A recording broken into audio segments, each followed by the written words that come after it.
te ne ñàkk na bakkanam moom boobu mi ngi ci opposition bi lii la waxoon. très très difficile pour tous les étudiants nga dégg na ci xeex bu ñu nekkoon étudiant dee na ci te li ci gën a métti mooy il a fallu que loolu am pour que étudiants yi am acquis yoo xamante ne en fait gouvernement bi mënoon na ko parce qu'on l'a pas obligé mu def lu mu mënul lu mu mën la def à la fin de cette grève là donc peut-être il aurait fallu un peu plus d'ouverture à l'époque pour qu'on ait à sauver une vie et malheureusement xew na xewaat fa c'est après toujours des morts qu'on a de nouvelles conquêtes sociales au sein de l'université. Je pense que c'est des choses sur lesquelles aussi les gouvernants doivent quelque peu anticiper. waa léegi lii difficile pour les étudiants. lii yaa ko waxoon tey yow yaa nekk président. pourquoi pas nga prévenir. mais que guérir. et puis en plus. On se limite pas de li mu waxoon rek de. et aujourd'hui moom mooy président mais depuis crise bi commencé. c'est pas ça ne date pas d'aujourd'hui. déedéet est-ce que dégg nga président waxu ci yooyu ci yàbbiwu ci. mais oui le président de la République du Sénégal. mais responsabilité yi yëpp sa kaw la nekk. bi le premier ministre di intervenir di yónnee di trouver une solution pour ñu xool naka la ñuy def pour régler le problème mais tout cela président de la République moo ngi fii. ba léegi nii ba tey jii ñuy wax yaa mordom yéegul yàbbi ci mbir yi. est-ce qu'on a un président boo nga xamante ni il se soucie de pas mal de questions yu ñu mën a poser situation yu aussi grave mais président de la République nekk ci réew mi mais kenn dégg ko mu wax. ah oui. en tout cas man dajewuma ak tweetam dajewuma ak publication am sur Facebook bàjjen Marie xon sax da doon gaaw di yenn saa yi ci yenn astafurlah keneen kii nu mu tudd. soxna Absa. ci ay situation yu kenn xamul yu nga xamante ni c'est ay truc politique bind gaaw ci Facebook am pour lii mais umpaañ foo nekk kanaa mën ngaa bind sax mastawu mais après dafay am yuy am nga gis seen silence après tu vas te poser des questions mais aujourd'hui xoolal y a pas mal de gens je connais au moins 2 yu nga xamante ni bind nañu ne démissionné nañ du Pastef et cetera est-ce qu'on devait arriver à ce niveau-là est-ce que situation bi la ñu waroon yegg si et comme ni mu ko rappelé moom bi mu nekkee dans l'opposition mais ay acquis yu nga xamante ni étudiants yi dañ koy am après bu kenn faatoo ba noppi est-ce que acquis yooyu dina tax étudiant boobu faatu ñëwaat déedéet du ñëwaat de te pourtant gouvernement mënoon na trouver solution bi avant kooku di faatu pourquoi gouvernement def ko te pourtant xam na ne manifestation yii ni muy defee nii bu continuer mais nit de si ñàkk bakkanam. tout à fait. lii yëpp dañoo ko teg seen bopp bu fekkoon ba ñu ñëwee xaalis ba ñu sàcc ñu jël ko tëj ñi sàcc delloo ko si askan wi fii yëpp duñ fi yegg si. mais loolu dañ koy wax xam nga tey dans un pays boo xam ne dañoo ñëw. fekk plus de 85 morts 1500 blessés presque 3000 otages politiques. ñaata milliards dilapidés volés jusqu'ici y a rien qui a été fait pour ça mais c'est une suite logique de ça Marieta. mais tey par rapport aux événements. nee nañu y aura un point de presse. Ouais. à la primature en présence du ministre de la Justice, garde des Sceaux, du ministre des Forces armées, du ministre de l'Intérieur et de la Sécurité publique, ainsi que du ministre de l'Enseignement supérieur, de la Recherche et de l'Innovation. ñoom ñëpp ñooy teew foofu. waaw topp nag ci présence boobu topp. daf ci am benn présence boo xam ne daf ma commencé poser ay questions la présence du ministre des Forces armées ci conférence bi. y a on s'attend à des révélations yoo xam ne ci li ma jàpp parce que c'est pas pour rien ministre des Forces armées toog ci conférence de presse boobu qu'est-ce qui va se dire qu'est-ce qui s'est passé hier et aujourd'hui qu'est-ce qui s'est passé depuis une semaine ba ñu ñëw tey mu am étudiant bu faatu boo ko corroborer avec la dernière sortie de Ousmane Sonko qui dit qu'il y a des gens derrière qui financent pour attiser le feu. man daal présence du ministre des Forces armées dans cette situation là c'est révélateur ça ou révélatrice ah. en tout cas fi léegi ñuy def seen conférence de presse bi moom. waaw. li mag mi waxoon fenn xaju fi. waaw. ndax yàggatul dara. lu tax ñoom nag ñu tëggee ko noonu ak ña fa war a teew. loolu gëm naa ni ay renseignements la ñuy nar a wax. nañ leen déglu ba xam parce que présence su ministre des forces armées comme ni nga ko rappelé ak li Ousmane Sonko wax. ba mu demee Guinguinéo mais également li Yacine Fall waxoon si ñaari téléphones yi. mais am na ñu nga xamante ni dañuy comploter contre l'État donc yooyu yëpp boo ko dajalee ak li nga xamante ni moom mooy am mooy da ngay xam ne dëkk bi mu ngi ci situation boo xamante ni am na sikk nekkul ne am na ñu nekk ci ginnaaw di nekk ci ay pexe yoo xamante ni pexe yooyu noonu.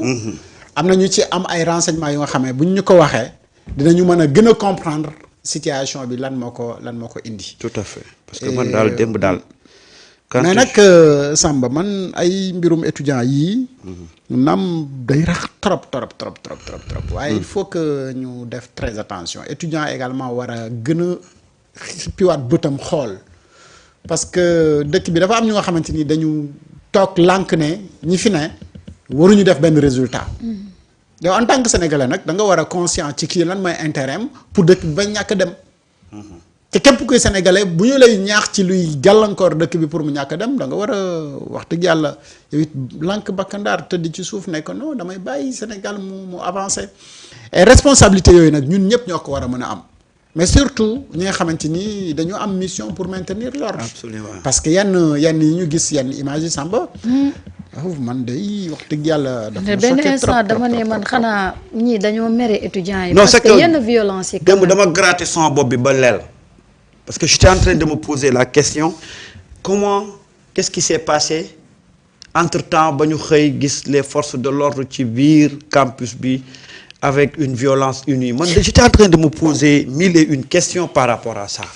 man de wax dëgg yàlla loolu jaaxal. qu'est-ce qui a déclenché ça lan moo xew démb dama toog j'ai vraiment may xalaat ma ne mais qu'est-ce qui s'est passé lan la ñu yëgul ñun entre-temps pour que li am démb parce que démb li am mais dafa bett ñu bari. au moment où on est en train de parler du dossier des homos. dañu toog ba saa ñu ne ñu université mu ngi tàkk. coïncidence pour coïncidence ah. moo tax ñu ci bëri avant ñu rendre compte que y avait cette violence là mais après l'irréparable s'est produit. yaa non di de.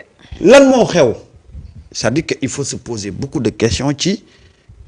ban information moo am bu ñu yëgul wala qu'est-ce qui s'est passé pour que ñu jékki-jékki rek on a vu les forces de l'ordre du dugg biir université avec cette violence là qu'est-ce qui s'est passé et je pense que tey point de presse bi nga xam ne dana am normalement ça devait nous édifier sur tout cela peut-être que on a des éléments yoo xam ne ñoom am nañ ko te ñun amuñu ko et dans autre chose mooy quand il y a des situations pareilles c'est-à-dire que depuis que kañ la suñ président gëj a wax ak sénégalais yi. jaax na de man dëkk bi damay fàtte ne sax pour cette situation des étudiants musul si yee yàbbi.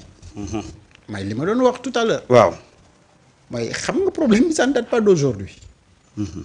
ba gars yi ba ñu defee conférence cadre gouvernement xaw ma wax nañ ci la situation wax expliquer le problème et que ñuy ci dem pour trouver une solution expliquer nombre d'années yi ak retard yi ak ñu war a jógee licence war a dem master problème yi ak et cetera mais président moom depuis boobu léegi kenn déggu ko ci 31 décembre la ñëw wax ñu discours am ba muy def discours bi it foog naa ponk bii bokkul ci woon la nga xamante woon joxoon na ko solo ca discours ba. te pourtant ponk bu am solo la. absolument. parce que président yi fi jaar yëpp rencontré nañ des difficultés avec des étudiants Abdou Diouf Abdoulaye Wade Macky Sall ba suñu joon yàllaay tey jii ak moom mi bu fàtte ne année blanche amoon na fii. en 2012 la woon. non su Abdoulaye Wade. astafurlah Abdou Diouf. Abdou Diouf waaw mais. et jamono jooju. mais c'était difficile comme ça. et tey bu ñuy dem en début d'année scolaire également crise de am ba étudiant di dee mais y a un problème ah. tout à fait. et étudiants yi dès l'instant nga faat ci kenn mais ça. oui. da leen di yóbbaat ci beneen niveau. tache d'huile. et lii nag lu mën a taachal gouvernement la. Ah, bien sûr. wala nguuruk président de la république. bien sûr Batel si sa nguur. am na étudiant bu si ñàkk bakkan. fan la ñàkkee bakkanam ci biir enceinte université bi. dafa ñaaw. nan lañ ko reyee fekk ko néegam ñoddi ko dóor ko ba mu dee. ana ñen ñoo def loolu ñi nga xamante ni ñoom ñoo waroon def maintien de l'ordre bi. kan moo leen ko sant protéger les citoyens.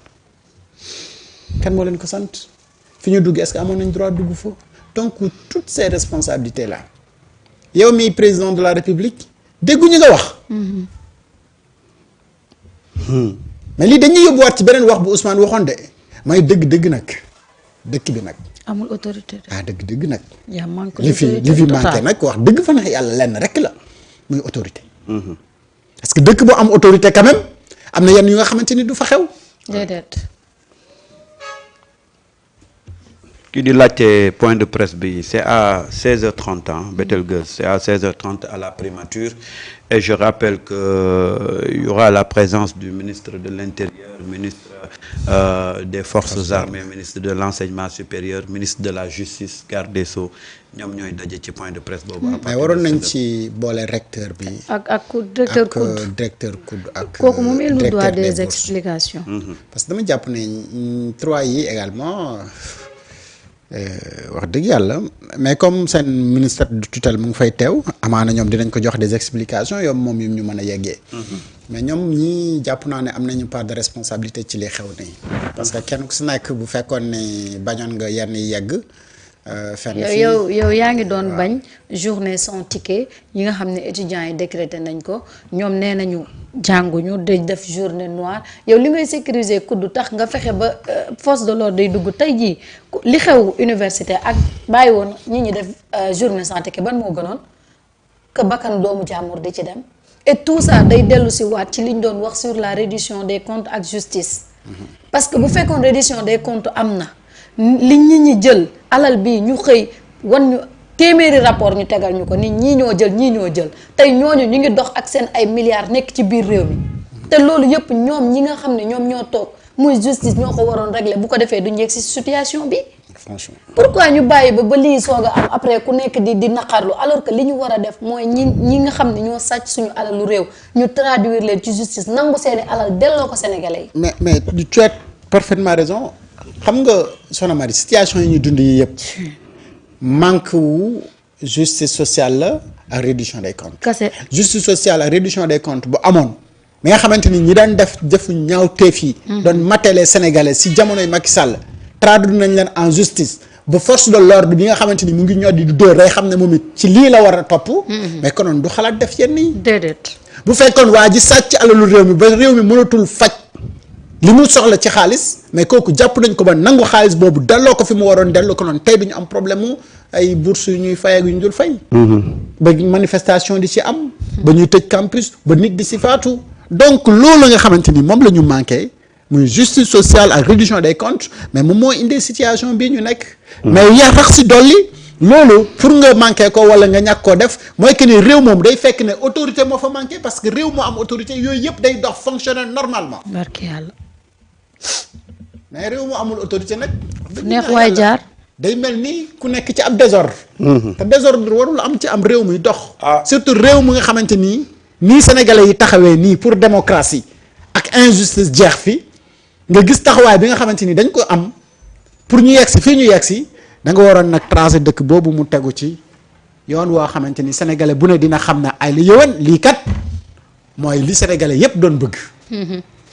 dinañ ko def oui parce que li xewoon Samba. 2021 ba xale yi di manifester ñu rey ci ay nit torturer ci ay nit bu ñu lijjanti woon loolu benn force de défense et de sécurité doonul woon am xelam di defaat lii nii parce que bu fekkoon loolu lijjanti nañ ko situer les responsabilités ñi ci laale ñu raje leen ñii ñu jël yóbbu leen ci yoon kon jamono ji dundaat lii. Ah, c'est ça en réalité qu'est-ce qui a changé? Rien du tout. Voilà.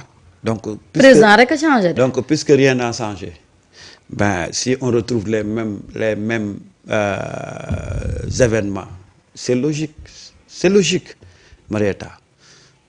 si on ne change pas les choses, si on ne va pas vers des réformes profondes, si on ne fait pas justice pour ñi nga xam ne dañ leen troxaloon ci jamonoy Macky Sall, voilà les dégâts. Mais moi je pense que aujourd'hui, au-delà du problème des étudiants, au-delà de, moi j'attends des explications beaucoup plus profondes par rapport à nos autorités. Parce que je me dis qu'au-delà de ce problème-là, il y a quelque chose boo xam ne man daf ma, moi j'ai l'impression qu'il y a quelque chose bu nekk au fond que peut-être les autorités vont nous dire au cours de leur point de presse. Les événements se sont passés tellement vite, que aujourd'hui c'est vrai ñu ngi nekk ci problème université, problème étudiants yi, problème ki faatu ñuy masawaat mbokkam. Mais moi je pense qu'il y a autre chose qui est invisible et que peut-être les ministres, les autorités yi def conférence de presse vont nous dire top. Man daal ces séries de man daal j'ai l'impression qu'il y a une main invisible boo xam ne peut-être je peux me tromper, mais depuis démb maa ngi xalaat parce que man ni policiers yi duggee ak violence bi ñu dugg, j'attends des explications pour comprendre. Mais on dirait que policiers yi dafa am lu leen naqari quoi. waaw man daal ku mere nit ki en fait dóor yu métti lañ doon def. c'est-à-dire après da ngay gis ne ni ñuy agir mais il y a un problème hein, Samba, tu as parfaitement raison. oui. kenn bi ñu nekkee woon mais ni étudiants yi dañ leen def loo xam ne lu extraordinaire. mais ñu leen di torturer comme pas possible. c'est ce pays là quand même. Ben espérons que comme ñoom dinañu wax ci kanam à 16h ñaata 30 et vous l'aurez en direct inchallah sur Sunugal 24. dina tax ñu am une idée claire de véritablement bu fekkee y a une main invisible et des renseignements yu nga xamante ni gouvernement am na ko état am na ko te Ousmane Sonko junjoon ko. ñu mën a xam exactement lan moo làqu ci ginnaaw mbir yi ñu mën a situer les responsabilités. oui. Parce que quand même on est dans un état lii am nag am na gis nañu li nga xamante ni moom moo am léegi nañu situer les responsabilités. Et ce qui est pour teg lu leer suñu loxo. et pour terminer ce qui est encore déplorable, Macky Sall, Abdoulaye Wade bi mu fi nekk. quand il y a un étudiant bu ñu rey, les gens n'ont jamais parlé de premier ministre. tey ku doon ko boo laajoon nit ñi période bi ñuy rey étudiant ci jamonoy Abdoulaye Wade kan moo nekkoon premier ministre. xamuñu ko. kenn fàttaliwu ko. Macky Sall jamonoom bi ñuy rey étudiant. mais premier ministre amul ci benn responsable. mais xoolal tey. tous les gens essaient de tirer sur le premier ministre. Le premier ministre amul benn responsable. C'est ça qui est extraordinaire dans ce pays-là. non il faut que nag ñu. kan moo mën a wax jamono ji ñuy rey étudiant ci jamono Macky Sall kan moo nekkoon premier ministre xamuñ ko sax. na ñu waxante dëgg. kan moo nekkoon jamono jooju premier ministre. damaa xam fàtte naa ko. na ñu waxante dëgg. mais nag Ousmane nag ku yàlla si moo nekkoon. bu Ablaye Dione mais ku boot bukki xaj ba wala. mais ça c'est li Sonko Samba wax laa bëgg a dëgg kenn du ko tudd. parce que amu ci benn responsabilité. fii la responsabilité bi mu ngi dem ci le président de la République. et depuis boobu ba léegi nit ñi dañ doon xaar mu yëkkati kàddoom wax ci la situation qui se passe parce que boo yoree ab dëkk mu am ay situation yoo xamante ni dafay xew mais dañuy xaar sa kàddu pour nga wax. tu es le père de la nation. mais nation bi léegi ñoo jaaxle ñaata yaay ñaata papa ñoom ñoo nekk si dëkk ba di xaar seen doom yu nekk université te xamuñu la xew mais ñooñu seen xel dafa war a dal mais xoolal Abdoulaye nii ñu lay wax ne bi mu amee 4 at la ñàkk way juróomu góor. ndeysaan. ay image rek daanaka la fàttaliku ci moom mu nekk doom cundum ci yaayam mu am ay responsabilités yu rëy yu koy xaar. ndeysaan. te ñi ko jege doon wax ne moom da leen doon wax ne moom si moom la yaayam yaakaar donc moom amul taawu caaxaan wala di foo ki def yu nga xamante ni defuwul parce que pour moom la réussite c'était une obligation ci moom nga nekk 2e année médecine mu deseloon la 6 ans pour nga nekk un docteur et avant boobu war a mën a commencer def di exercer ak réew mi ni mu ñàkkee fajkat potentiel docteur lañu rey ne njaboot ga nga xamante ni moom la bàyyi ginnaaw ñooñu nan la ñuy def ak moom. très souvent ñu wax la ne yaay ji ndeysaan ndeke da doon teel di xëy avant même lëbb pour wuti lu mu leen dundalee ka mu doon sonn di dem fa soo ma woyee fa la fa benn waaye jaar tuur ko. kenn jëriñoo ko. li métti na de. te nag il paraît que c'est un gosse qui c'est un gosse boo xam ne mosul bokk ci ay affaire de grève ak affaire yooyu. dañ ko nee nañ dañ ko fekk ci si ay chambre am door ko ba mu. très calme. c'est dommage en tout cas. c'est vraiment ñu ngi masawuwaat toute la communauté estudiantine ñu ngi delloowaat di masawu mbokki ki nga xam ne moom moo faatu di ñaanal ki faatu yàlla na ko yàlla yërëm. yàlla na ko yàlla xare àjjat. et puis xaar d'ici 16h30 conférence de presse bi ce qui va sortir pour avoir plus de détails et d'informations par rapport aux événements d'hier et c'est important nag ñu déglu leen pour comprendre parce que nag les choses se sont passées tellement vite qu'on n'a pas eu le temps véritablement pour xam qu'est-ce qui s'est réellement passé.